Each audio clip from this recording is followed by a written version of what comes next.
Question 1. A 25-year-old male presents to the emergency room after a house fire. He has sustained burns to both of his forearms, his chest, and his face. On examination, his forearms show red, painful skin with slight swelling and no blistering. His chest appears blanched with areas of dark charred tissue, while his face shows some minor redness around the nose and lips. Which of the following classifications best describes this patient's burn injuries? A first-degree burns on the forearms, second-degree burns on the chest, and third-degree burns on the face. B. Second-degree burns on the forearms, third-degree burns on the chest, and first-degree burns on the face. C. First-degree burns on the forearms, second-degree burns on the chest, and fourth-degree burns on the face. D. Second-degree burns on the forearms, first-degree burns on the chest, and third-degree burns on the face. Answer: B. Second-degree burns on the forearms, third-degree burns on the chest, and first-degree burns on the face. Explanation: First-degree burns involve the outermost layer of the skin, epidermis, and are characterized by redness, pain, and swelling without blisters. This patient's forearms exhibit these signs indicating first-degree burns. Second-degree burns affect both the epidermis and the dermis. They typically present with redness, swelling, blistering, moderate to severe pain. The patient's chest shows areas of blanching and charred tissue, which suggests deep partial thickness burns, second degree. Third-degree burns involve full-thickness injury to the skin and can appear white, leathery, or charred. The patient's chest and face show signs of such tissue destruction, indicating third-degree burns. The chest specifically appears to have areas of severe damage to all layers of the skin, fitting the third-degree classification. Question 2. Mr. Thomas, a 40-year-old patient, presents with severe burn injuries after an industrial accident involving chemical exposure. Upon examination, his lower legs are covered with extensive blisters and are intensely painful, while his upper legs and arms have areas of pale, dry skin without sensation. Based on these findings, what is the most appropriate next step in his management? A. Administer fluids per the Parkland formula and initiate wound debridement immediately. B. Start intravenous fluids for resuscitation and apply topical antimicrobial dressings to the affected areas. C. Perform escherotomy on the unaffected areas and proceed with skin grafting. D. Administer pain medication and monitor his fluid intake for the next 24 hours. Answer: B. Start intravenous fluids for resuscitation and apply topical antimicrobial dressings to the affected areas. Explanation: Parkland formula is used for fluid resuscitation in burn patients, but should be administered after initial stabilization of the airway, breathing, and circulation (ABC) in burn care. This question focuses on the next immediate steps in the management of burns, which should involve fluid resuscitation based on severity of the burns. Second and third degree Romanids are critical for managing burn shock and maintaining adequate perfusion. The Parkland formula can be used to guide fluid resuscitation based on the patient's total body surface area to BSA, burn. Topical antimicrobial dressings, e.g. silver sulfadiazine honey, should be applied to the burn wounds to prevent infection, as the patient is at high risk for infection due to the damaged barrier. Escherotomy and skin grafting would only be indicated in cases of significant circumferential burns with compromised circulation or in cases where deeper burns have already occurred. These steps are premature without proper fluid resuscitation and wound care. Question 3. Scenario-based. Mr. Jenkins, a 55-year-old male with diabetes, was admitted to the burn unit after sustaining burns from a home fire. Upon initial assessment, it was noted that he had burns covering 25% of his total body surface area to BSA, involving the hands, arms, chest, and upper thighs. He has a history of chronic kidney disease and is on dialysis. Mr. Jenkins is experiencing significant pain, anxiety due to the burns. Which of the following should be the primary consideration in his care during the first 24 hours? A. Aggressive pain management with opioid medications and monitoring renal function closely for fluid overload. B. Immediate skin grafting on the affected areas to promote wound healing. C. Initial emphasis on psychological counseling and minimizing narcotic use to avoid dependency. D. Avoid using Romanids for resuscitation to prevent complications related to his renal disease. Answer A. Aggressive pain management with opioid medications and monitoring renal function closely for fluid overload. Explanation: pain management is a top priority in the early burn care phase as burns are extremely painful. The patient should be managed with appropriate analgesics, typically opioids, to alleviate the intense pain. In Mr. Jenkins' case, renal function must be monitored closely due to his chronic kidney disease and dialysis. Adequate fluid resuscitation must be balanced with monitoring to prevent fluid overload, which can exacerbate renal failure. Skin grafting is typically done after the initial resuscitation phase and is not the immediate priority in the first 24 hours. Grafting requires stable hemodynamic status and proper fluid balance, both of which must be assessed before considering surgery. Psychological counseling is important but should not be prioritized over immediate physiological stabilization and pain management. Burn patients often experience anxiety and trauma, but this must be addressed after stabilizing physical health. Roman UID resuscitation is critical for burn patients and cannot be omitted. The Parkland formula or similar guidelines should be followed to ensure adequate fluid management and prevent hypovolemic shock. Question 4. A 30-year-old male patient presents to the burn unit with severe burns following an electrical injury. Upon initial assessment, it is noted that he has second-degree burns on his upper arms, third-degree burns on his back and chest, and minor first-degree burns on his face. The patient is experiencing difficulty breathing and his vital signs are unstable with a heart rate of 120 bpm, blood pressure 85/50 mmHg, and a respiratory rate of 28 breaths per minute. Considering the pathophysiology of electrical burns, what should be the immediate focus of the burn care team in this patient? A. Administer Roman UID using the Parkland formula and monitor for signs of airway obstruction and cardiac arrhythmias. B. Provide immediate intubation and ventilation support, followed by the use of high-dose corticosteroids for inflammation. C. Apply topical silver sulfadiazine to the burned areas and prioritize wound debridement and dressing changes. D. Begin broad-spectrum antibiotics to prevent infection and administer medication for comfort. Answer A. Administer opioids using the Parkland formula and monitor for signs of airway obstruction and cardiac arrhythmias. Explanation: electrical burns have a unique pathophysiology in that they can cause both thermal damage to the skin and internal injury to organs and tissues, especially muscles and bones. The internal injuries, often due to the electrical current passing through the body, can result in cardiac arrhythmias or even cardiac arrest. Airway obstruction can occur due to inhalation injury or laryngeal burns, and the burn care team must monitor for respiratory complications immediately. The Parkland formula is used to estimate the volume of fluids needed in the first 24 hours to treat burn shock and prevent hypovolemic shock due to massive fluid loss. The use of Roman UIDs is essential to stabilize this patient. Corticosteroids and antibiotics are first-line therapies for electrical burns, though infection prevention and treatment can be initiated after stabilization. Wound debridement should be done once the patient's vital signs are stable. Question 5. A 40-year-old woman who has suffered third-degree burns on her left arm and upper chest is being evaluated for surgical interventions. Her wounds are not showing signs of spontaneous healing after several weeks of conservative management. What is the most appropriate treatment option for her at this stage? A. Apply a topical antibiotic ointment and continue conservative management. B. Perform a chirotomy and start immediate wound debridement. C. Proceed with skin grafting using a split-thickness graft from the patient's thigh. D. Administer systemic steroids to reduce inflammation and improve wound healing. Answer C. Proceed with skin grafting using a split-thickness graft from the patient's thigh. Explanation: skin grafting is the appropriate treatment for third-degree burns that are not healing spontaneously. In this case, since the patient's wounds are not showing signs of healing, split-thickness grafts can be harvested from the thigh or other areas of the body that are not affected by the burn.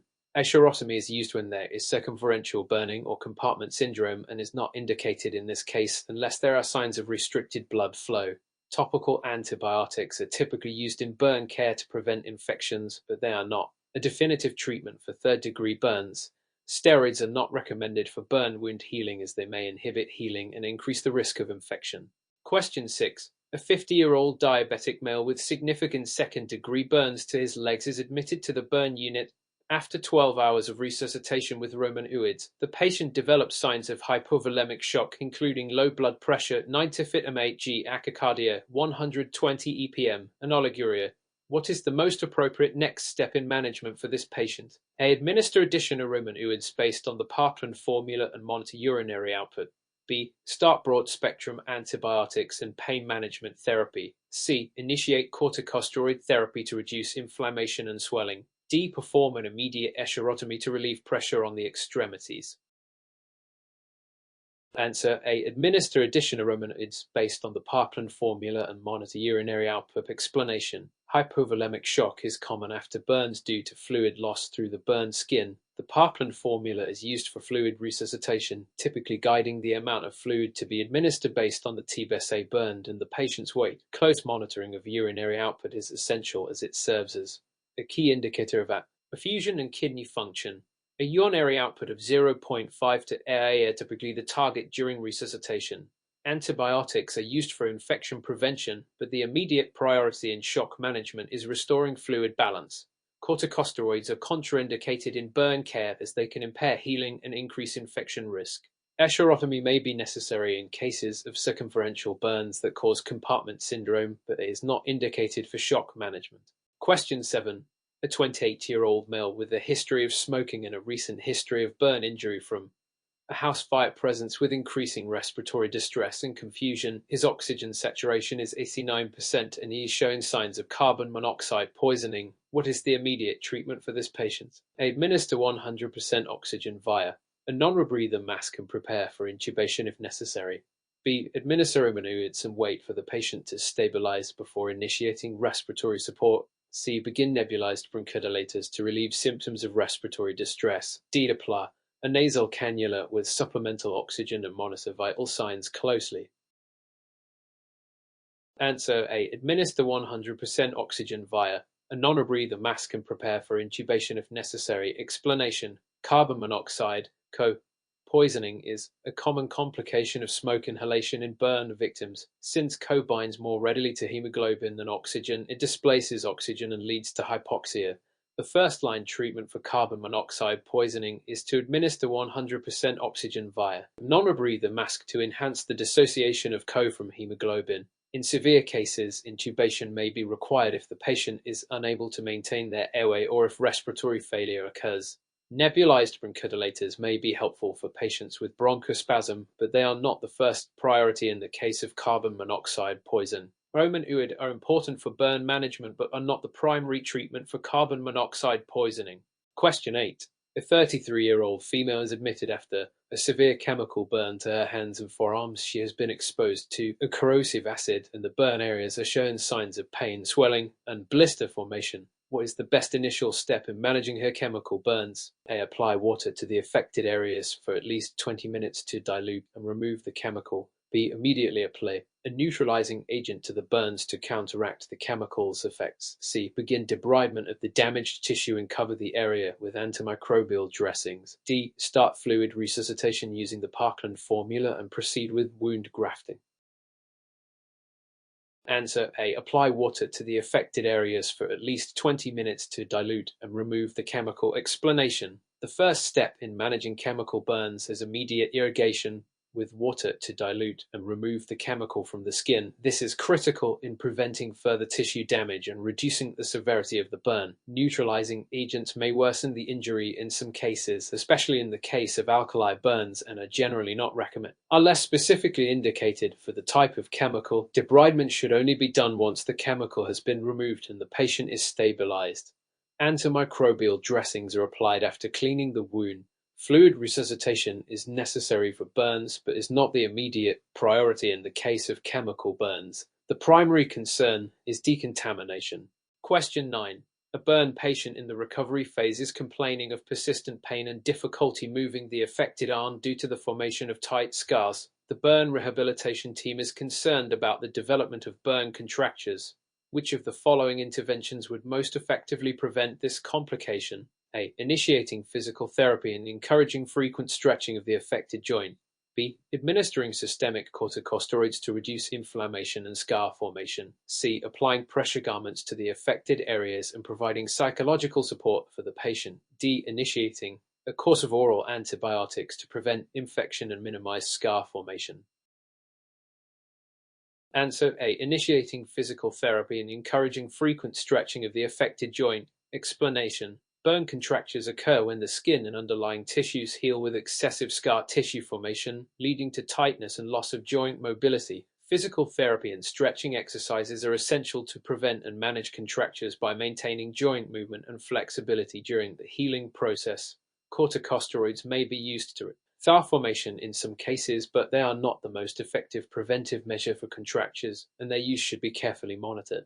Pressure garments can be effective in scar management, but are not as useful for preventing contractures. They should be used in conjunction with rehabilitation for optimal results. Antibiotics are used to prevent infection, not to reduce scar formation or contractures. The primary focus should be on mobilizing the joints and preventing tight scars. Question 10. A 65-year-old female with a history of hypertension and type 2 diabetes presents with severe third-degree burns on her right leg following a house fire. The burns are extensive, covering approximately 40% of her total body surface area at TBSA. During the first 24 hours, she received Roman fluid based on the Parkland formula, but her urine output remains low, less than 0.3 AA. Shows signs of oliguria, increased heart rate 120 pm, and low blood pressure 9 to 6 mmHg. What is the next best step in management for this patient? A. Increase the rate of Roman fluids and consider vasopressor therapy to maintain blood pressure.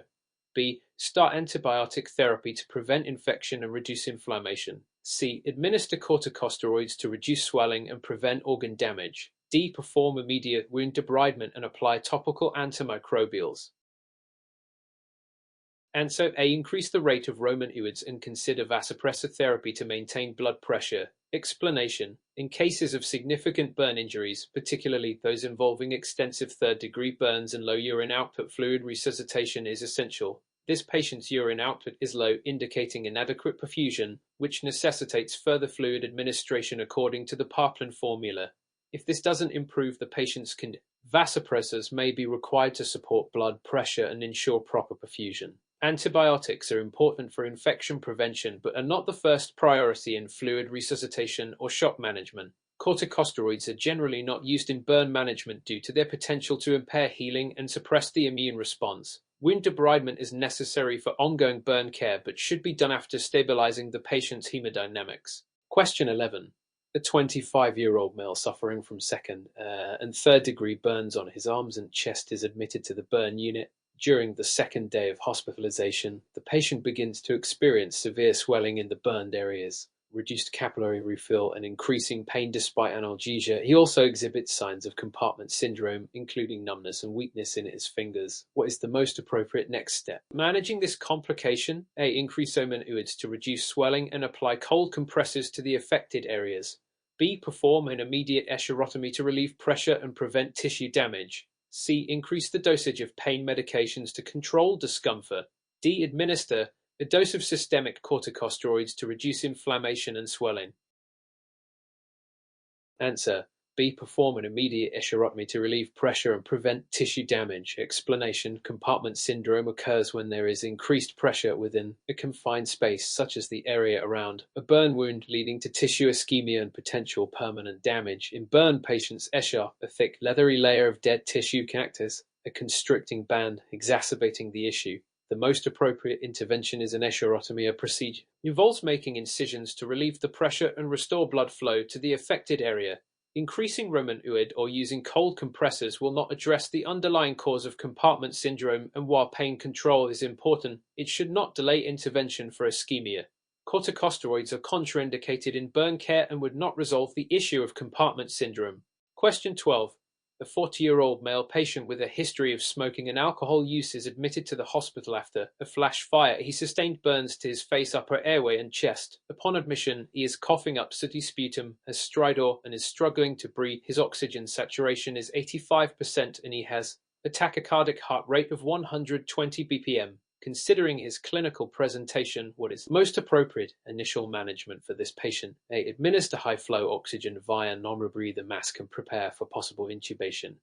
B. Start systemic corticosteroids to reduce airway inflammation and swelling. C. Begin nebulized bronchodilators to relieve bronchospasm and improve ventilation. D. Perform a bronchoscopy to assess the degree of damage to the airways and initiate treatment. Answer A. Administer high-flow oxygen via non-rebreather mask and prepare for possible intubation. Explanation: airway management is the first priority in burn patients with potential inhalation injuries. This patient is showing signs of upper airway compromise, including sooty sputum, stridor, and low oxygen saturation, all indicative of smoke inhalation. High flow oxygen via a non-rebreather mask is essential to improve oxygenation. Corticosteroids are not recommended for burn airway injuries due to their potential to delay wound healing and impair the immune response. Nebulized bronchodilators may be helpful for treating bronchospasm, but the patient's primary concern is airway protection, and intubation may be required if respiratory failure progresses. Bronchoscopy is important for assessing the extent of damage, but should not delay immediate airway management. Question 13. A 50-year-old woman with severe burns on her arms, chest and legs presents with a high fever, increased heart rate 140 EPM, and low blood pressure 85 mmHg on the third day following a significant burn injury. The burn unit staff is concerned about a developing infection. What is the most likely cause of her symptoms, and what is the appropriate next step in her management? A. Sepsis caused by bacterial infection. Start broad-spectrum antibiotics and obtain blood cultures. B. A normal inflammatory response to burns and continue fluid resuscitation and monitoring. C. A reaction to pain medication and discontinue narcotics and monitor vital signs. D. Burn-induced shock unrelated to infection, increase fluid resuscitation and monitor vital signs.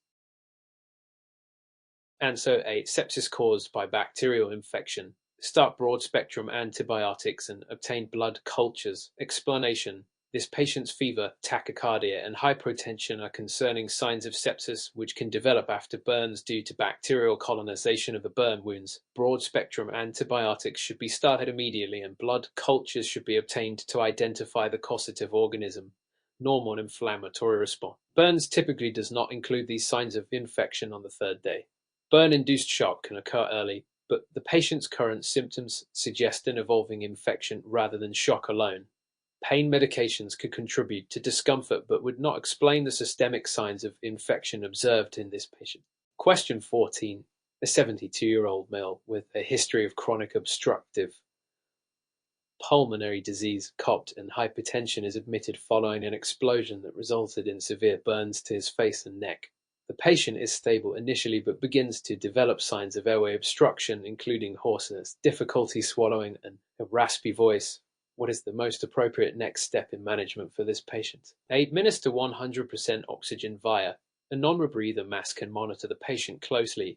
B. Perform a tracheostomy to secure the airway and prevent further obstruction. C. Initiate intubation to secure the airway and prevent respiratory failure. D. Begin nebulized bronchodilators to relieve airway inflammation and improve breathing. Answer: C. Initiate intubation to secure the airway and prevent respiratory failure. Explanation: the patient's hoarseness, difficulty swallowing, and raspy voice indicate potential upper airway obstruction, which may progress to respiratory failure if not addressed. Intubation is the most appropriate intervention to secure the airway, especially in patients at risk of respiratory compromise following thermal injury to the face and neck. Tracheostomy is performed when long-term airway support is needed, but immediate intubation is preferred in the acute setting. Nebulized bronchodilators may help with bronchospasm but are not sufficient to address airway obstruction in this patient. Question 15. A 19-year-old female has sustained second and third degree burns to her lower limbs and has been in the burn unit for 48 hours. Despite receiving Roman Uid based on the Parkland formula, she continues to have increased heart rate 110 BPM and low blood pressure 96 mmHg. The nursing team also reports a significant decrease in urine output despite the patient receiving adequate fluid resuscitation. What is the next most appropriate step in management? A. Administer diuretics to reduce fluid retention and increase urine output. B. Continue fluid resuscitation based on the Parkland formula and monitor the patient closely. C. Increase the amount of sedation and continue pain management. D. Perform escherotomy to relieve compartment pressure and improve circulation. Answer: B. Continue fluid resuscitation based on the Parkland formula and monitor the patient closely. Explanation: this patient is showing signs of hypovolemic shock despite receiving fluid resuscitation. This suggests that the fluid balance may not be adequate, requiring further adjustments in the Romanuids. Diuretics are generally contraindicated in burn patients in the early phase as they may worsen hypovolemia. Sedation may be necessary. for comfort, but it is not the priority in correcting hemodynamic instability. Escherotomy may be required in cases of compartment syndrome, but it is not indicated in this case without evidence of constricting ischia or signs of ischemia. Question 16. A 32-year-old male with a history of asthma and seasonal allergies presents after being involved in a car accident, sustaining burns to the face, neck, and upper chest. His burn injuries are mostly second degree, but he's showing signs of significant respiratory distress, including wheezing and dyspnea. His oxygen saturation is 88%, and his respiratory rate is elevated at 28 breaths per minute. Best initial intervention for managing his airway: A. Administer 100% oxygen via non-rebreather mask and prepare for potential intubation. B. Administer bronchodilators via nebulizer and monitor respiratory status closely. C. Administer methylprednisolone to reduce airway inflammation. D. Begin fluid resuscitation and focus on restoring circulation before addressing respiratory issues.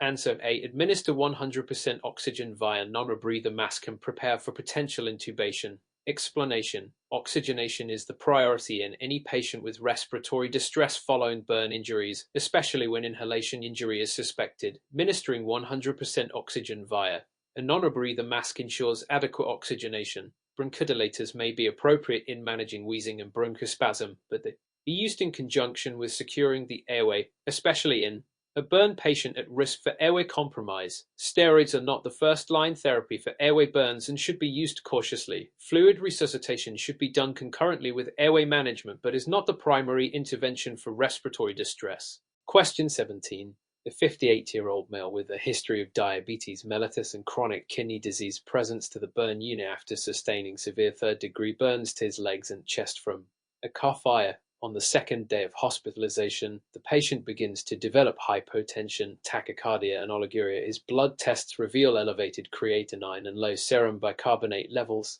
What is the most likely cause of changes, and what is the best course of action? A. Acute kidney injury due to hypovolemic shock. Continue fluid resuscitation and monitor renal function closely. B. Sepsis caused by bacterial infection. Start broad-spectrum antibiotics and provide fluid resuscitation. C. Diabetic ketoacidosis due to underlying diabetes. Start insulin therapy and correct electrolyte imbalances. D. Acute tubular necrosis due to burn injury. Initiate hemodialysis for renal support. Answer A. Acute kidney injury due to hypovolemic shock. Continue fluid resuscitation and monitor renal function closely. Explanation: the patient's hypotension, tachycardia, and oliguria indicate acute kidney injury, which is most likely due to hypovolemic shock from inadequate fluid resuscitation after his severe burns. The elevated creatinine and low serum bicarbonate suggest renal compromise. Fluid resuscitation should be continued aggressively to restore blood volume and improve renal perfusion. Sepsis and diabetic ketoacidosis are not the most likely causes in this context, although they should be considered if symptoms worsen or other risk factors arise. Acute tubular necrosis is potential consequence of but is managed with fluid resuscitation first before considering hemodialysis. Question 18. A 45-year-old female with a history of asthma and hypertension sustained second-degree burns to her upper chest, arms, and neck in a cooking fire. She is transferred to the burn unit with increasing dyspnea, wheezing, and cyanosis. On assessment, she has stridor, tachypnea, and retractions. Her oxygen saturation is 82%, and her vital signs are stable except for an increased heart rate. What is the most appropriate immediate intervention? A. Administer nebulized bronchodilators and corticosteroids to relieve bronchospasm and airway inflammation. B. Secure the airway with endotracheal intubation to prevent respiratory failure. C. Administer 100% oxygen via non-rebreather mask and reassess respiratory status. D. Perform an escherotomy to reduce pressure and improve ventilation. Answer B. Secure the airway with endotracheal intubation to prevent respiratory failure. Explanation: this patient's signs of airway obstruction, including stridor, dyspnea, and wheezing, are indicative of upper airway compromise. Given the severity of her symptoms and cyanosis, securing the airway with endotracheal intubation is the most appropriate and life-saving intervention. Bronchodilators and corticosteroids may help with airway inflammation, bronchospasm, but securing the airway is the priority. Non-rebreather oxygen may be helpful, but will not address the impending airway obstruction. Escherotomy is not indicated unless there is evidence of compartment syndrome or impaired perfusion due to circumferential burns. Question 19. A 68-year-old male patient with severe third-degree burns to his back and legs is admitted to the burn unit. He has a history of coronary artery disease and has been on antiplatelet therapy aspirin. The patient's urine output has been decreasing over the first 24 hours and his serum potassium is elevated at 5.8 ml. His X shows peak T waves. What is the next most appropriate intervention? Patient A. Administer calcium gluconate to stabilize the myocardium and address hyperkalemia. B. Increase fluid resuscitation to improve urine output and correct renal perfusion. C. Start hemodialysis to remove excess potassium and restore normal renal function. D. Administer bicarbonate and insulin to drive potassium into cells and lower serum levels. Answer A. Administer calcium gluconate to stabilize the myocardium and address hyperkalemia. Explanation: the patient's elevated potassium and EC changes, peaked T waves, suggest hyperkalemia, which is a serious complication that can lead to life-threatening cardiac arrhythmias. Calcium gluconate is the immediate treatment to stabilize the myocardial membrane and prevent arrhythmias. Fluid resuscitation should continue, but it is not sufficient to immediately correct hyperkalemia. Hemodialysis is indicated in cases of severe hyperkalemia or renal failure, but it is not the first step unless the potassium levels remain dangerously high or the kidney function worsens. Bicarbonate and insulin are used in some cases of hyperkalemia, but are not the first-line treatments for burn-related hyperkalemia. Question 20. A 29-year-old female patient has sustained third-degree burns to her hands and forearms due to an industrial accident. Upon admission, her pain is severe and she is visibly distressed. Her vital signs are stable, but she has no urine output for the past 4 hours despite receiving adequate fluid resuscitation. What is the most likely cause of her anuria, and what is the most appropriate next step? A. Acute renal failure due to hypovolemia. Continue fluid resuscitation and monitor urine output. B. Rhabdomyolysis due to muscle injury. Order creatine kinase (CK) levels and administer omenoids to prevent kidney damage. C. Sepsis from burn wound infection. Start broad-spectrum antibiotics and reassess fluid status. D. Acute tubular necrosis due to burn injury. Initiate hemodialysis to support renal function.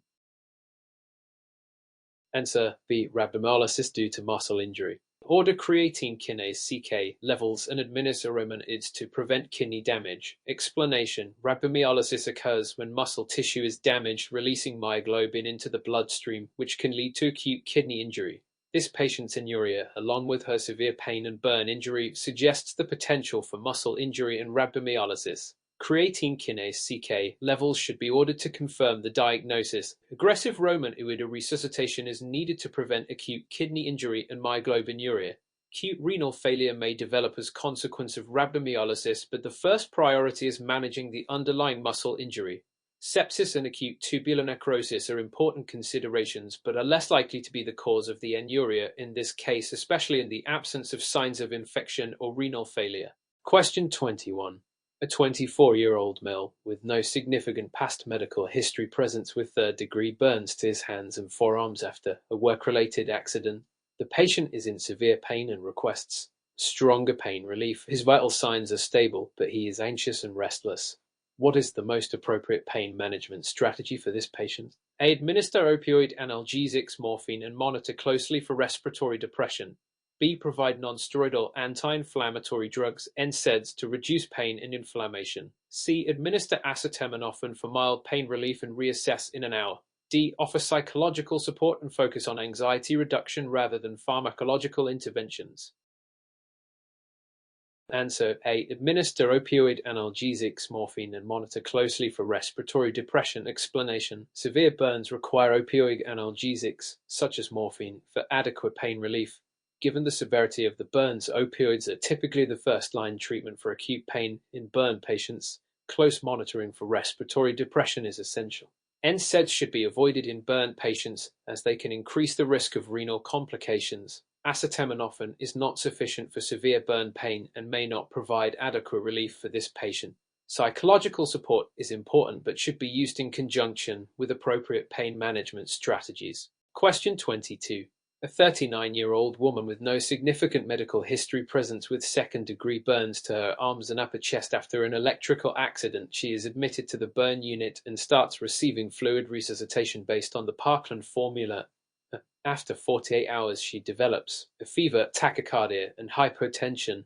What is the most likely cause of her symptoms and how should she be managed? A. Burn wound infection. Start broad-spectrum antibiotics and perform wound debridement. B. Sepsis due to infection. Increase fluid resuscitation and monitor vital signs closely. C. Burn-induced hypermetabolism. Increase calorie intake and adjust fluid resuscitation. D. Acute stress response. Provide sedatives to reduce anxiety and support rest. Answer A. Burn wound infection. Start broad-spectrum antibiotics and perform wound debridement. Explanation. This patient's fever, tachycardia, and hypotension after 48 hours are most likely signs of burn wound infection. Infection is a common complication in burn patients and can lead to sepsis if not promptly treated. The first step is to start broad-spectrum antibiotics and perform wound debridement to remove any necrotic and reduce the bacterial load. Sepsis is consideration, but the primary concern is infection localized to the wound rather than a systemic source. Burn-induced hypermetabolism can occur, but typically presents with increased caloric needs and hypercatabolism, not with fever, tachycardia, and hypotension. Adjustments to nutrition and fluid resuscitation may be necessary later in the recovery process, but are not the primary cause of these symptoms. Acute stress response could contribute to some physiological changes, but it is unlikely to explain the full spectrum of symptoms, particularly the signs of infection. Sedatives are not the first-line treatment when infection is suspected. Question 23. A 56-year-old male with diabetes and hypertension presents with second-degree burns to both hands and forearms from a work-related accident. On the second day of hospitalization, the patient is found to have hypoglycemia with a blood glucose level of 220 mg/L. He is receiving Romanid and pain management. What is the most appropriate course of action to manage his hypoglycemia during hospitalization? A. Start insulin therapy to control blood glucose levels and prevent complications. B. Continue monitoring blood glucose and adjust fluid resuscitation to correct any imbalances. C. Administer oral hypoglycemic agents to control glucose levels and reduce the risk of complications. D. Increase dietary intake to prevent hypoglycemia while ensuring adequate nutrition. Answer A. Start insulin therapy to control blood glucose levels and prevent complications. Explanation. Burn patients with pre-existing diabetes often experience stress-induced hypoglycemia due to increased catecholamine release and insulin resistance. Insulin therapy is required to control blood glucose and prevent complications, such as infection and poor wound healing. Adjusting fluid resuscitation is important but will not directly address the hypoglycemia. Oral hypoglycemic agents are not appropriate for managing acute hypoglycemia in hospitalized burn patients, particularly those requiring intensive care. Dietary adjustments should be made to ensure proper nutrition but are not a substitute for insulin therapy in controlling blood glucose. Question 24. A 40-year-old male with third-degree burns over 30% of his body surface area is being evaluated on day 3 post-burn. He is hemodynamically stable but is experiencing significant fluid shifts, edema, and weight gain. Laboratory results show a decrease in serum albumin and total protein. What is the most appropriate next step in managing his fluid and nutritional needs? A. Begin early enteral feeding to support nutritional needs and reduce the risk of intestinal atrophy. B. Continue Roman fluid resuscitation and adjust the volume based on urine output and blood pressure. C. Start parenteral nutrition to address malnutrition and prevent protein catabolism. D. Increase albumin administration to correct the hypoalbuminemia and support fluid balance. Answer A. Begin early enteral feeding to support nutritional needs and reduce the risk of intestinal atrophy. Explanation. In burn patients, early enteral feeding is a key component of managing nutritional needs and preventing intestinal atrophy due to hypermetabolism. This also helps in maintaining a functional gut and promoting wound healing. Fluid resuscitation remains important, but the patient's nutritional needs and protein levels also be addressed as part of the overall management plan. Parenteral nutrition may be considered if enteral feeding is not possible, but it is not the first-line approach in stable patients who can tolerate feeding through the gastrointestinal tract. Albumin administration may be necessary in cases of severe hypoalbuminemia or fluid shifts, but should be done cautiously as part of a broader strategy of fluid management rather than as the sole solution.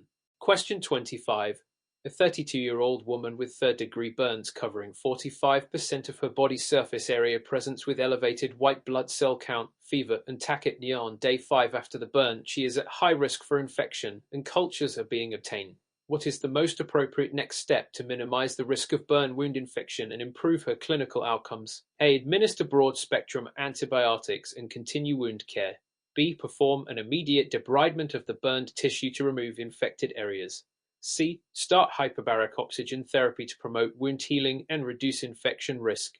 D. Increase fluid resuscitation and continue to monitor vital signs closely.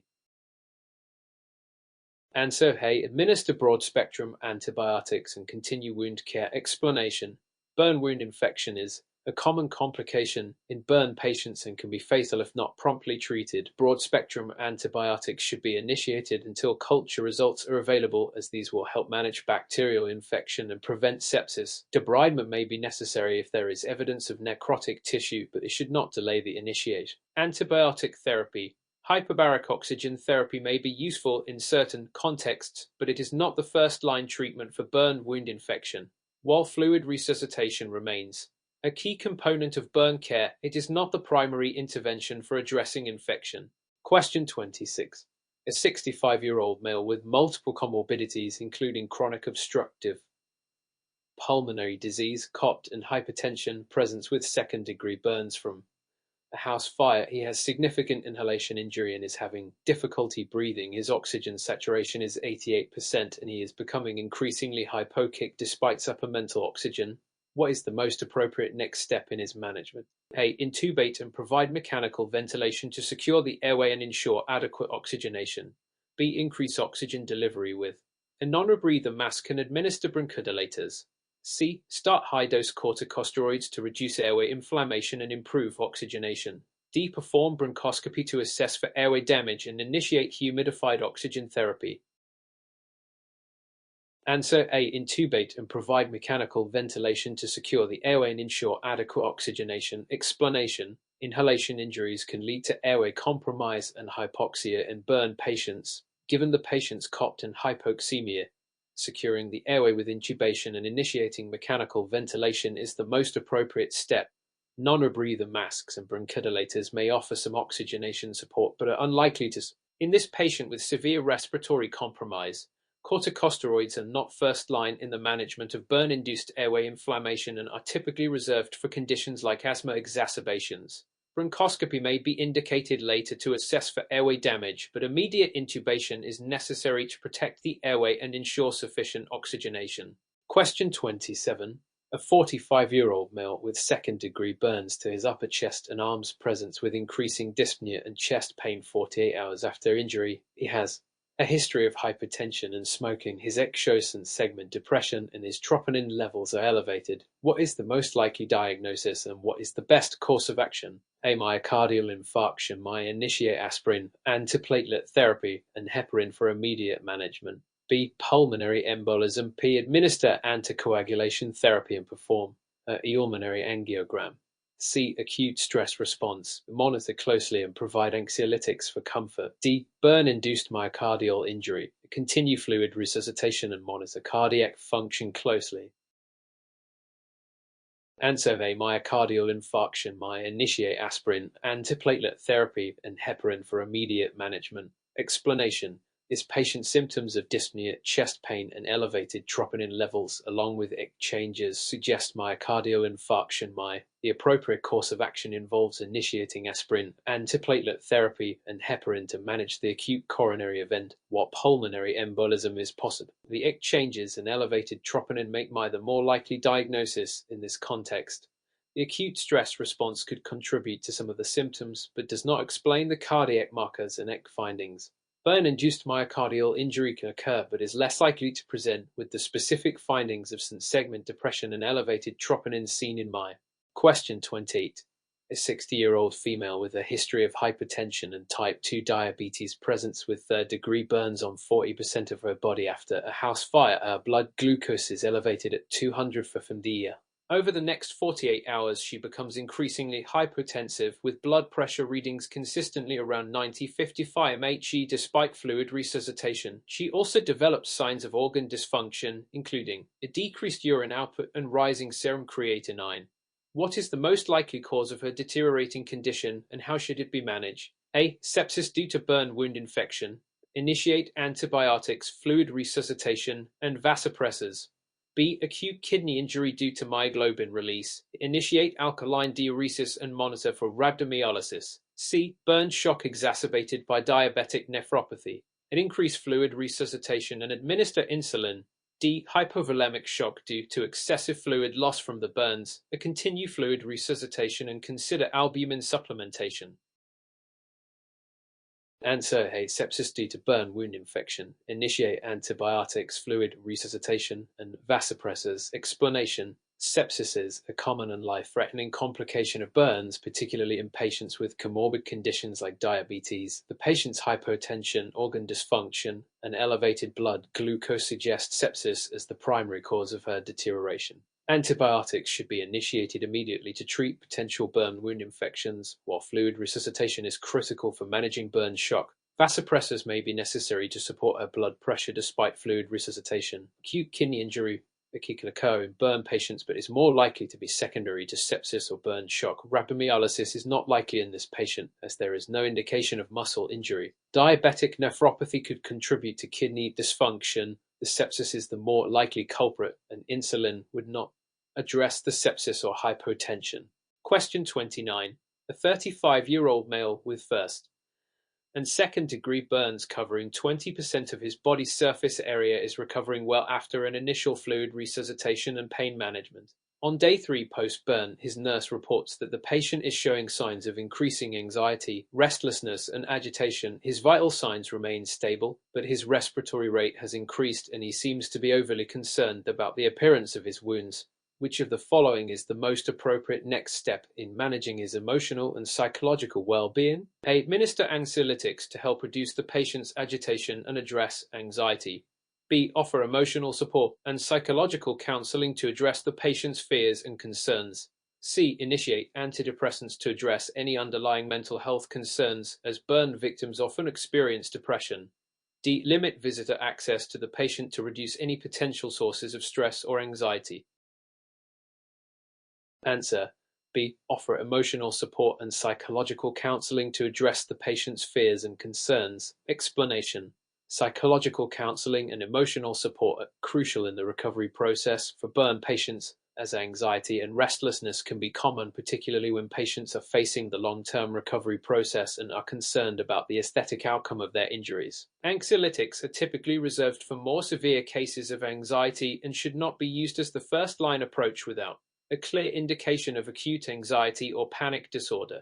Antidepressants may be necessary if there is evidence of depression, but they are not appropriate for treating the acute anxiety this patient is experiencing. Limiting visitors may worsen the patient's emotional distress and isolate them from supportive networks, which is not beneficial in the healing process. Question 30.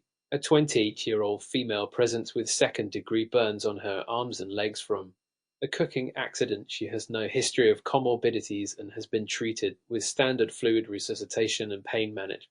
On day 2 of hospitalization, the patient develops red, warm, and swollen areas on her burn sites. A wound culture is positive for Staphylococcus aureus, and the patient is started on empiric antibiotics.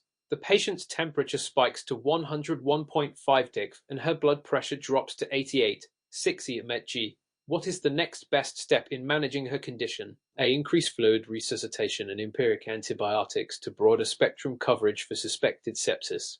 B. Administer antipyretics to control fever and support the immune response to infection. C. Continue antibiotics and monitor the wound closely, as fever is a common post-operative response in burn patients. D. Perform immediate surgical debridement of the infected burn sites to remove necrotic tissue.